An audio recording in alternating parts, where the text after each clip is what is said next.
வாழ்க வளமுடன். வாழ்க வையகம், வாழ்க வையகம், வாழ்க வளமுடன். இன்று உடல்நலம் என்ற தலைப்பின் கீழ் நோய் வர காரணங்கள் பற்றிய கேள்வி பதில்களை பார்க்கலாம்.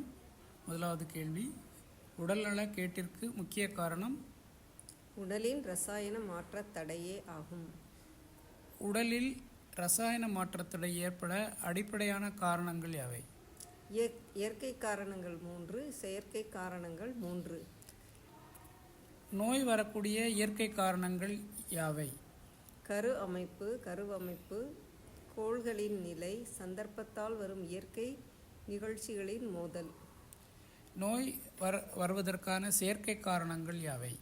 உணவு, எண்ணம் மற்றும் செயல்.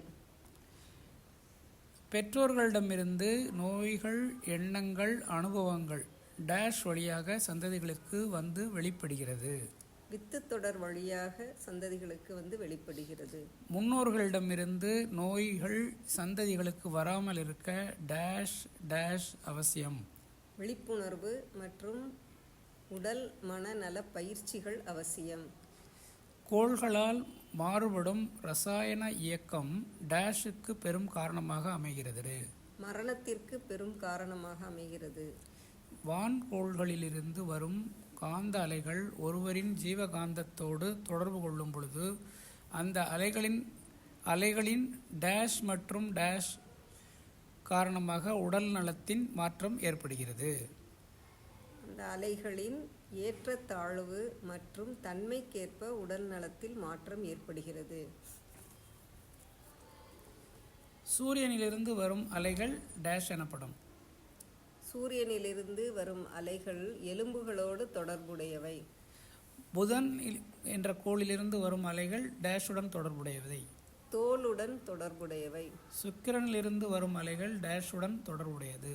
சுக்கிரனிலிருந்து வரும் காந்த அலைகள் ஜீவசக்தி, அதாவது விந்து நாதத்துடன் தொடர்புடையவை. சந்திரனிலிருந்து வரும் அலைகள் டேஷுடன் தொடர்புடையது. இரத்தத்தோடு தொடர்புடையது. செவ்வாய் கிரகத்திலிருந்து வரும் அலைகள் டேஷுடன் தொடர்புடையது. எலும்பு மஜ்ஜையோடு தொடர்புடையது. வியாழன் அல்லது குரு என்ற கோள்களிலிருந்து வரும் அலைகள் டேஷுடன் தொடர்புடையது. மூளை சிற்றறைகளோடு தொடர்புடையது. சனி என்ற கிரகத்திலிருந்து வரும் அலைகள் டேஷுடன் தொடர்புடையது. நரம்பு மண்டலத்தோடு. ராகு மற்றும் கேது அவற்றின் அலைகள் டேஷுடன் தொடர்புடையது.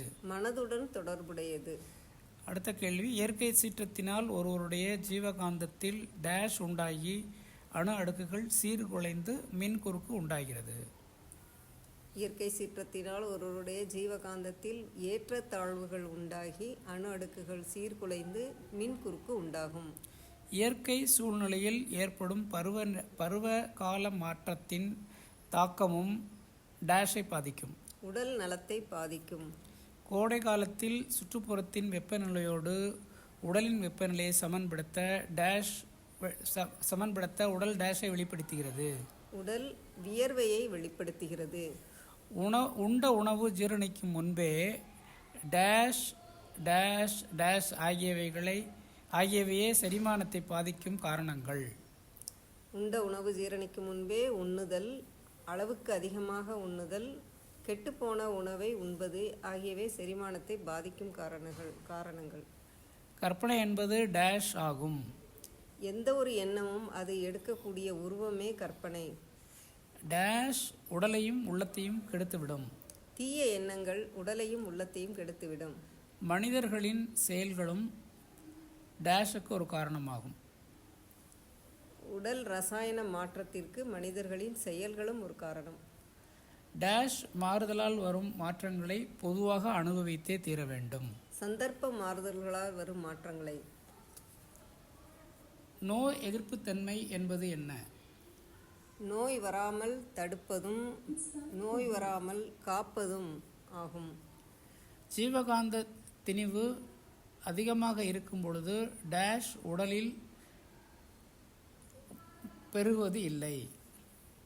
சீவகாந்த திணிவு அதிகமாக இருக்கும்போது நோய் கிருமிகள் உடலில் நுழைந்து பெருகுவது இல்லை. வாழ்க வளமுடன். நன்றி. வாழ்க வளமுடன். மீண்டும் சந்திப்போம் அடுத்த பதிவில்.